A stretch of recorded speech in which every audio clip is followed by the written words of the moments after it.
Exclusive. మీరేమవుతారని అడిగితే IAS IPS అనే rhythmic answer ఇస్తారు చాలామంది. అందులో నవ్వుకోవడానికి ఏం లేదు. ఐఏఎస్ ఐపీఎస్ అనే స్థాయి అలాంటిది. మరి ఒక జిల్లా మొత్తాన్ని పాలించడం అంటే ఎమ్మెల్యేకి కూడా లేని అధికారం అది. ఎస్పీ అంటే జిల్లాలోని లా అండ్ ఆర్డర్ మొత్తం అతని కంట్రోల్లోనే ఉంటుంది. అసలు వాళ్ళు వస్తున్నారంటేనే ఒక వైబ్రేషన్ ఉంటుంది.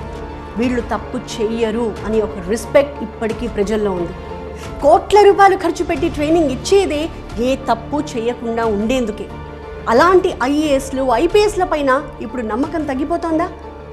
క్వశ్చన్ మార్క్ అక్కర్లేదు. ఇక్కడ న్యూస్ అబ్జర్వ్ చేసే వాళ్ళకి సీన్ ఏంటో ఇట్టే అర్థమైపోతుంది.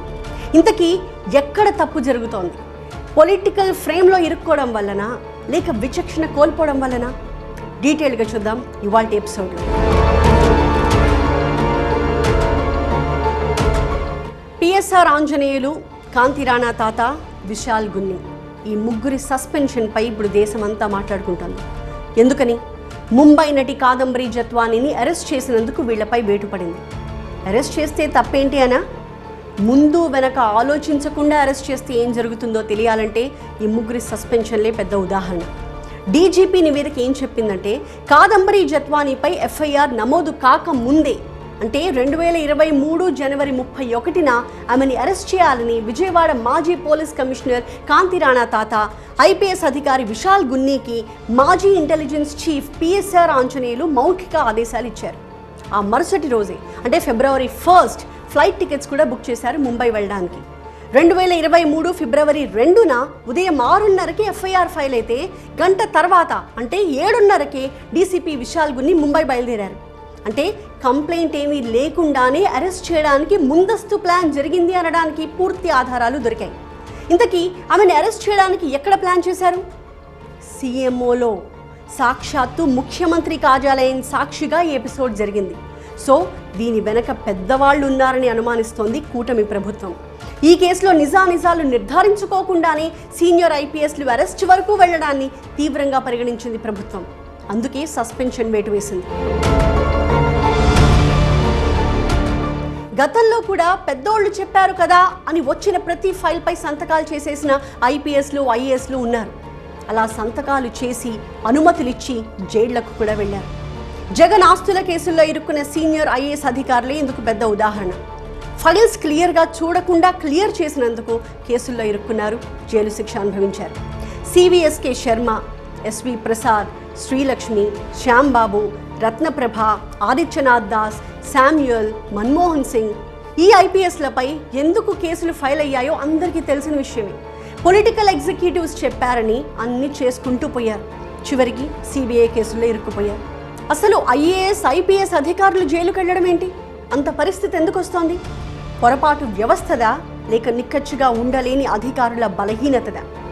Punishment to an individual officer is punishment to the government itself అని చెప్తూ ఉంటారు. ఒక అధికారి అపరాధి అయితే అంతిమంగా శిక్ష అనుభవించేది ప్రభుత్వమే. ఇది మరచి ప్రవర్తిస్తూ ఉంటాయి కొన్ని ప్రభుత్వాలు. ఇంతకీ పొలిటికల్ ఎగ్జిక్యూటివ్స్ చెప్పారు కదా అని చేయాల్సిందేనా? ఆర్డర్స్ ఇచ్చాక చెప్పింది చేయకుండా ఎలా ఉంటాం అని అంటారేమో. చెప్పిన ప్రతిదీ చేసుకుపోవడానికి కాదు కదా ఐఏఎస్లు ఐపీఎస్లు చదివింది. ఏది చేయాలో ఏది చేయకూడదో చెప్పేందుకే కదా మీకు ట్రైనింగ్ ఇచ్చింది. అయినా సరే ఎందుకని తప్పులో కాలేస్తున్నారు? ఇంకొన్ని ఎగ్జాంపుల్స్ చూద్దాం. 8 మంది సీనియర్ ఐఏఎస్లకు హైకోర్టు జైలు శిక్ష విధించింది. స్కూల్ గ్రౌండ్స్ని స్కూళ్లకే వాడాలి, ఇంకేమీ కట్టకూడదు అన్న ఆదేశాల్ని పాటించనందుకు. అఫ్కోర్స్ సారీ చెప్తే కోర్టు ఆ తర్వాత క్షమించిందనుకోండి. ఇంకొక కేసు చెప్పుకుందాం. స్వయంగా కోర్టుకి రావాల్సిందే అంటూ ఒక ఐఏఎస్ని ఆదేశించారు ఒకసారి. ఆదేశాలు ఇచ్చినప్పటికీ ఒక రిటైర్డ్ ఎంప్లాయీకి పెన్షన్ ఇవ్వలేకపోయినందుకు. మరో ఐఏఎస్కి కూడా ఇదే పరిస్థితి. కారణం కాంట్రాక్టర్లకు బిల్లులు చెల్లించినందుకు. ఏకంగా మాజీ డీజీపీ గౌతమ్ సవాంగ్నే కోర్టు మెట్లెక్కించి సిఆర్పిసిలో ఏముందో అక్కడే నిల్చోబెట్టి చదివించారు. స్ట్రిక్ట్ ఆఫీసర్, నిర్భయంగా రూల్స్ అమలు చేస్తారు అనే పేరున్న ఐఏఎస్ అధికారి పూనం మాలకొండయ్యకు కూడా జైలు శిక్ష విధించింది హైకోర్టు. మాజీ AP chief secretary Sameer Sharma తన కెరియర్లో కోర్టు ముందు హాజరవ్వడం ఇదే ఫస్ట్ టైం అని హైకోర్టు ధర్మాసనం ముందు ఆవేదన వ్యక్తం చేశారు. అసాధారణ కేసుల్లో తప్ప ఐఏఎస్లు ఐపీఎస్లు కోర్టు మెట్లెక్కడం చాలా చాలా అరుదు. సస్పెన్షన్ వేటు పడడం అంటే అది ఖచ్చితంగా ఒక సంచలనమే. అలాంటిది ఒకే కేసులో ఇప్పుడు 3 సీనియర్ ఐపీఎస్లను ఏపీ ప్రభుత్వం సస్పెండ్ చేయడం దేశవ్యాప్తంగా ఒక సెన్సేషన్. దేశ చరిత్రలో ఇలా ఒకేసారి 3 ఐపీఎస్లను సస్పెండ్ చేయడం ఎప్పుడు జరగలేదు ఇంతకుముందు.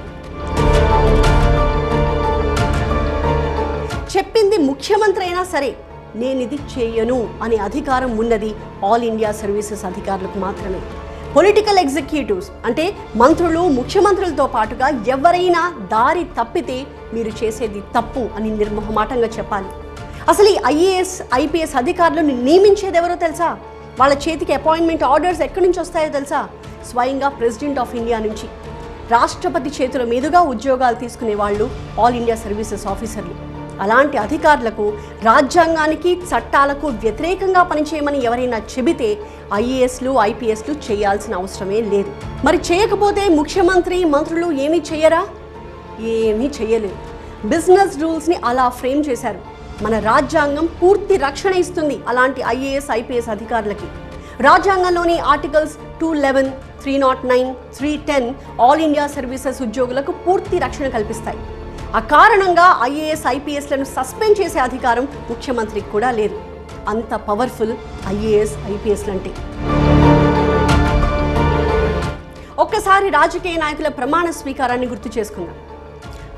నేను శాసనం ద్వారా నిర్మితమైన భారత రాజ్యాంగం పట్ల నిజమైన విశ్వాసం, విధేయత చూపుతానని, భారతదేశ సార్వభౌమాధికారాన్ని, సమగ్రతను కాపాడతానని అంటూ మంత్రులు, ముఖ్యమంత్రులే కాదు ఐఏఎస్లు, ఐపీఎస్లు కూడా ప్రమాణం చేస్తారు. ఎలాంటి పక్షపాతం కానీ, భయం కానీ లేకుండా పనిచేస్తాము అని, రాజ్యాంగబద్ధంగా నడుచుకుంటాము అని ప్రమాణం చేస్తారు. ఆల్ ఇండియా సర్వీసెస్ అధికారులు ఎంత పవర్ఫుల్ అంటే ముఖ్యమంత్రి అయినా, ప్రధానమంత్రి అయినా రాజ్యాంగం ప్రకారం నడుచుకోనక్కర్లేదు అని నోటి మాటగా ఏవైనా ఆదేశాలు ఇస్తే వాటిని వీళ్ళు పాటించాల్సిన అవసరమే లేదు. సాక్షాత్తు ముఖ్యమంత్రి లేదా ప్రధాని ఆదేశాలు ఇచ్చినా సరే అవి నిబంధనలకు విరుద్ధంగా ఉంటే రాతపూర్వకంగా ఇవ్వమని చెప్పాలి. ఆ అధికారం ఉంది అధికారులకు. ఒకవేళ రాతపూర్వకంగా కూడా ఇస్తే ఆ ఆదేశాలను ఖచ్చితంగా పాటించాల్సిందే. లేదు, చేయాల్సిందే అని మరీ ఒత్తిడి చేశారనుకోండి, హ్యాపీగా లీవ్ పెట్టేటైనా వెళ్ళిపోవచ్చు. ఆ ఆప్షన్ కూడా ఉంది. మహా అయితే ఏం చేస్తారు? బదిలీ చేస్తారు. ఐఏఎస్ అశోక్ ఖేమ్కా తెలుసు కదా, 31 ఏళ్ల కెరియర్లో 56 సార్లు ట్రాన్స్ఫర్ అయ్యారాయన. మరో రిటైర్డ్ ఐఏఎస్ ఆఫీసర్ ప్రదీప్ కస్ని 35 ఏళ్లలో 71 సార్లు బదిలీ అయ్యారు. ఇక ఏపీలో ప్రభుత్వాలు మారినప్పుడల్లా ఈ బదిలీలు జరుగుతూనే ఉంటాయి. గత ప్రభుత్వంలో కీలకంగా ఉన్న వాళ్ళని ప్రాధాన్యత లేని స్థానాలకి, తమకు అనుకూలంగా ఉండే వాళ్ళని ఇంపార్టెన్స్ ఉన్న ప్లేసెస్కి మార్చేస్తూ ఉంటారు. గత ప్రభుత్వంలో జాస్తి కృష్ణకిషోర్, అజయ్ జైన్, విజయానంద్, ఏబి వెంకటేశ్వరరావుని, ఇప్పటి ప్రభుత్వంలో మొత్తం 16 మంది ఐపీఎస్లని ఇలా పక్కన పెట్టడం ఇలాంటి చర్యల్లో భాగమే. సరే, బదిలీలు, పోస్టింగ్లు ఇవ్వకపోవడం ఒక రకమైన క్రమశిక్షణ చర్య అనుకుందాం. అయినప్పటికీ నేరం అయితే చేయలేదుగా, అంతవరకు హ్యాపీనే కదా. కానీ ట్రాన్స్ఫర్లు, ప్రాధాన్యత లేని పోస్టింగ్లు ఇస్తారేమోనని భయపడి రాజకీయ నాయకులు చెప్పారు కదా అని ఏది పడితే అది చేయకూడదు. మహా అయితే పొలిటికల్ పవర్తో బదిలీ చేయించగలరు కానీ సస్పెండ్ మాత్రం చేయలేరు. అసలు ఐఏఎస్లు, ఐపీఎస్ల శిక్షణలో నేర్పించేదే వ్యవస్థలో జరిగే పాలిటిక్స్ గురించి. పాలిటీషియన్స్ వాళ్ళకి తోచింది చెప్తారు, కానీ ఐఏఎస్లు, ఐపీఎస్లు మాత్రం ఏ సందేహం వచ్చినా వెంటనే రాజ్యాంగాన్ని రెఫర్ చేయాలి అంటూ ట్రైనింగ్ ఇస్తారు. రూల్స్ తెలియకపోతే మంత్రులకి నేర్పించాల్సింది కూడా ఈ అధికారులే. సపోజ్ స్టేట్ ఎలక్షన్ కమిషనర్ని తొలగించే అధికారం ముఖ్యమంత్రికి ఉండదు. కేవలం పార్లమెంట్కి మాత్రమే అధికారం ఉంటుంది. అలాంటిది గత ప్రభుత్వంలో రాష్ట్ర ఎన్నికల కమిషనర్ని తొలగించేందుకు ఫైల్ రెడీ చేయాలని ముఖ్యమంత్రి ఆదేశించారని చెబుతూ ఉంటారు. అలా అవ్వదు సార్, మనకు ఆ అధికారాలు లేవు అని చెప్పాల్సింది ఎవరు? ఆఫీసర్లే కదా. కానీ అలా వాళ్ళు చెప్పలేదంటారు. ప్రభుత్వ భవనాలకు పార్టీ రంగులు వేయమని ప్రభుత్వం ఆదేశిస్తే అది కరెక్ట్ కాదని చెప్పాల్సింది కూడా అధికారులే. కానీ అప్పటి ప్రభుత్వ ప్రధాన కార్యదర్శి గోపాలకృష్ణ ద్వివేది అది సరికాదు అని చెప్పలేదు. సరే, ఎంత చెప్పినా ముఖ్యమంత్రి, మంత్రులు వినకపోతే అప్పుడేం చేయాలి? తన అభిప్రాయాన్ని నిర్భయంగా నోట్ ఫైల్పై రాయాలి. అలా కాకుండా సై అంటూ సైన్ చేసేస్తే రిటైర్మెంట్ తర్వాతైనా సరే కోర్టు మెట్లెక్కాల్సి వస్తుంది. ట్రాన్స్ఫర్ చేస్తారనో, పోస్టింగ్ ఇవ్వరనో భయపడి తప్పులు చేస్తే మాత్రం చివరికి అధికారులే బాధ్యులు అవుతారని చాలా క్లియర్గా చెబుతారు ట్రైనింగ్ పీరియడ్లో. గతంలో ఇలాంటి అనుభవాలు చాలా ఉన్నాయి కూడా.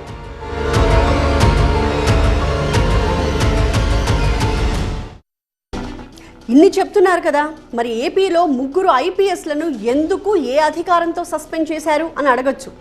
నిజానికి ఎస్పీ, డీజీ, ఐజీ స్థాయిలో ఉన్న వాళ్ళని డీజీపీ కూడా సస్పెండ్ చేయలేరు. అలా చేయగలిగిన అధికారం ఉన్నది ఒక్క చీఫ్ సెక్రటరీకి మాత్రమే.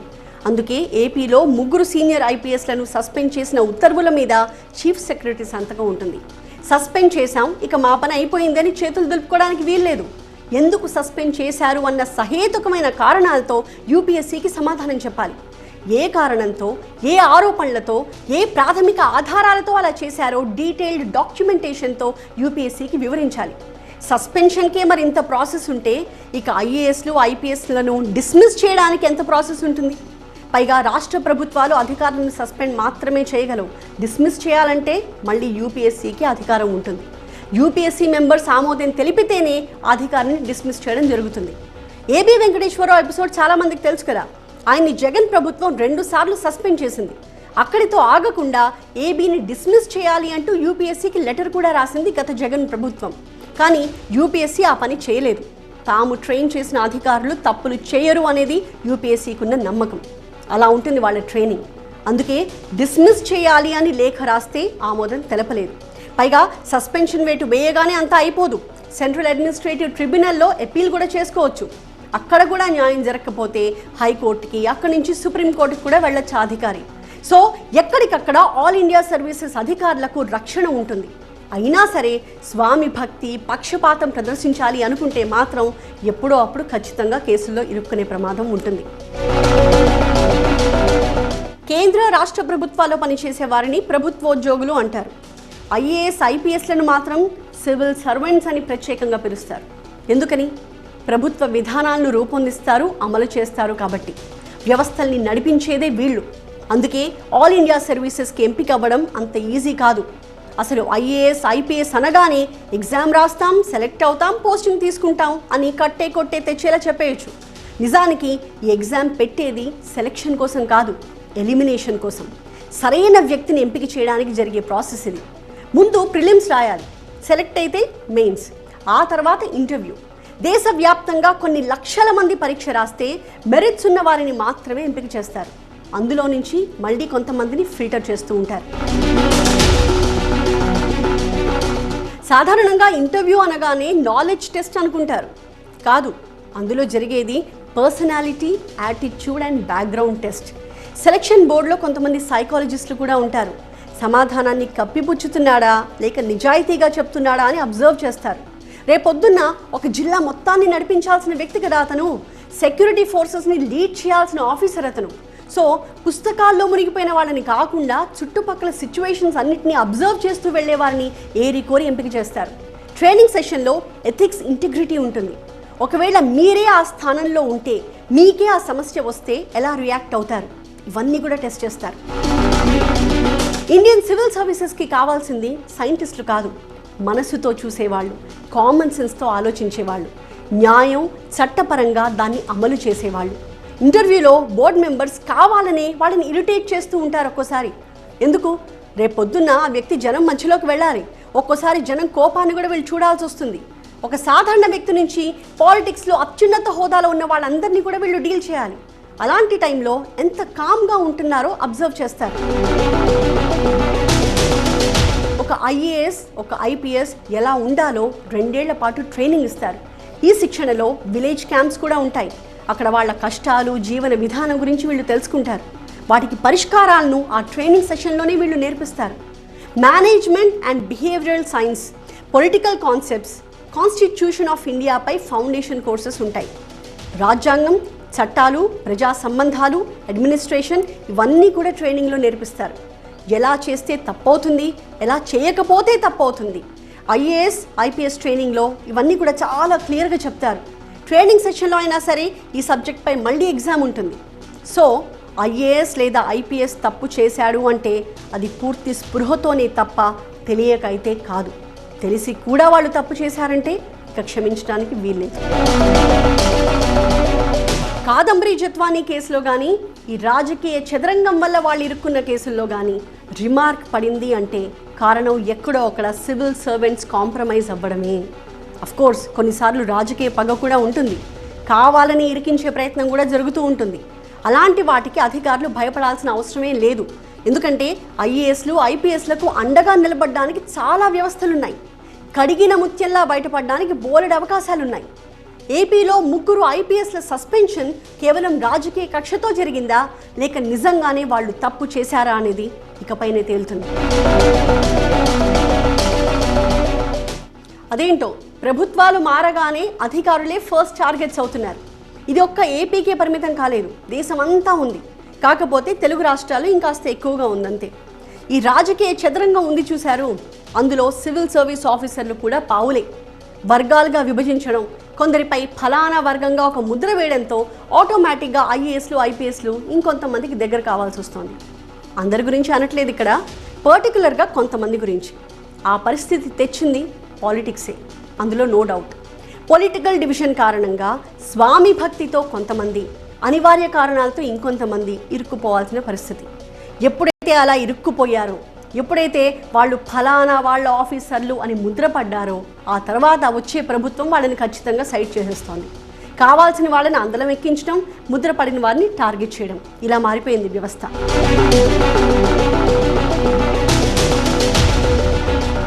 ఇక్కడ ఒక్కటి చెప్పుకోవాలి, ప్రభుత్వాలు మారగానే తప్పులు కనిపిస్తాయా? అప్పటి వరకు జరిగిందంతా కరెక్ట్, ప్రభుత్వం మారగానే రాంగ్, అంతే. వెంటనే అధికారులు టార్గెట్ అయిపోతున్నారు. ఎందుకు ఇలా? మనం చాలా సింపుల్గా చెప్పుకుంటున్నాం, కానీ ఇలాంటి వాతావరణమే గనక కొనసాగితే రేపొద్దున వ్యవస్థలు కుప్పకూలిపోతాయి. నాకెందుకు వచ్చిన తలనొప్పి అని సివిల్ సర్వెన్సీ అనుకున్న నాడు పాలన సక్రమంగా జరగదు. రాసి పెట్టుకోండి. ఇవాళ కరెక్ట్ అనిపించింది, మరో ప్రభుత్వానికి రాంగ్గా కనిపించినప్పుడు సివిల్ సర్వీస్ ఆఫీసర్స్లో కూడా ఒక నిరుత్సాహం ఆవహిస్తుంది. చట్టపరంగా అమలు చేయాల్సిన వాళ్ళు కూడా, నిక్కచ్చిగా ఉండాల్సిన వాళ్ళు కూడా ఎంత చేయాలో అంత మాత్రమే చేసే ప్రమాదం ఉంటుంది. దీనివల్ల నష్టం ఎవరికి? అంతిమంగా మనకేగా, ప్రజలకేగా. కొందరుంటారు వెరీ సిన్సియర్ ఆఫీసర్స్, ఏదేమైనా రాజ్యాంగాన్నే ఫాలో అవుతాను, చట్ట ప్రకారమే చేస్తాను అని ముందుకు వెళ్తూ ఉంటారు. అలాంటి వారిపై కూడా ఫలానా వ్యక్తికి అనుకూలం, ఫలానా వ్యక్తికి వ్యతిరేకమని ముద్ర వేస్తున్నారే. ఇలాంటి పరిస్థితి దేశవ్యాప్తంగా ఉన్నప్పటికీ మన తెలుగు రాష్ట్రాల్లో మాత్రం చాలా ఎక్కువగా కనిపిస్తోంది. ఈ ధోరణి అత్యంత ప్రమాదకరం. మరి దీనికి సొల్యూషన్ ఏంటి? ముందుగా రాజకీయ వ్యవస్థ బాగుపడాలి. అది జరిగే పని కాదు. నెక్స్ట్, ఆఫీసర్లు రాజ్యాంగాన్ని యాజ్ ఇట్ ఈస్గా ఫాలో అవ్వడమే, అదొక్కటే అన్నిటికీ పరిష్కారం. ఇది ఇవాళ TV9 ఎక్స్క్లూజివ్. మరొక ఎక్స్క్లూజివ్ అంశంతో మళ్ళీ కలుద్దాం. చూస్తూనే ఉండండి TV9.